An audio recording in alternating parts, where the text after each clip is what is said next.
Hello and welcome to another Purveyor of Light Lightroom quick tip. This week we're going to be doing a continuation of our previous videos on keywording and organizing our photos to help it easier to work with. So I've got a folder here, and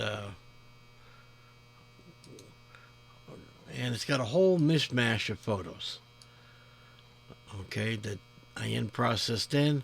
It's a whole mixture, no rhyme or reason to it, and I've got to organize them, okay? And so in order to organize them, I'm going to use what is called collection sets, okay? And I know most of you are probably familiar with collections, but there's a difference between collection sets, okay?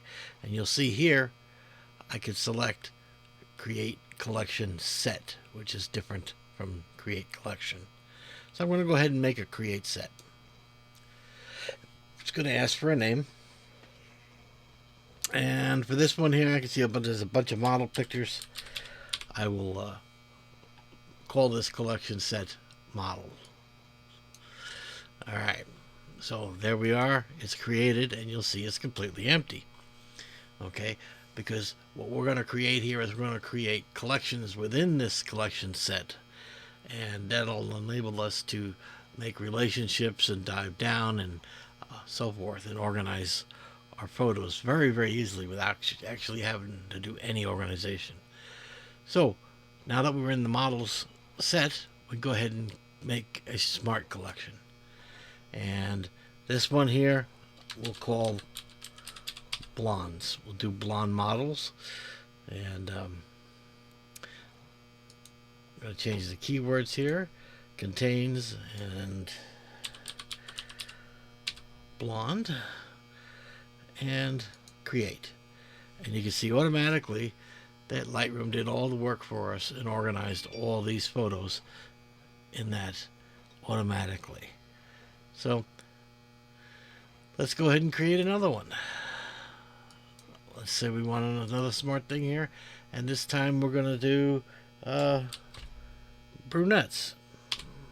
Okay, and again, brunette, and boom, now we have a collection with all the photos that fit that criteria, all organized.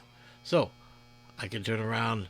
I have my model container, all right, which is the top level, as you can see here, contains all the model photos.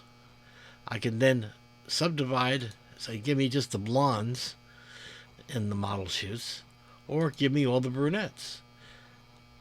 And you can see how this hierarchy automatically was built for us, and the relationship between them was all built for us, and we didn't have to click and drag and put things in albums and so forth. We didn't have to do any of that because we did all the hard work when we in-processed the photos. So that's it. So hopefully you find this useful, and until next week, you guys take care.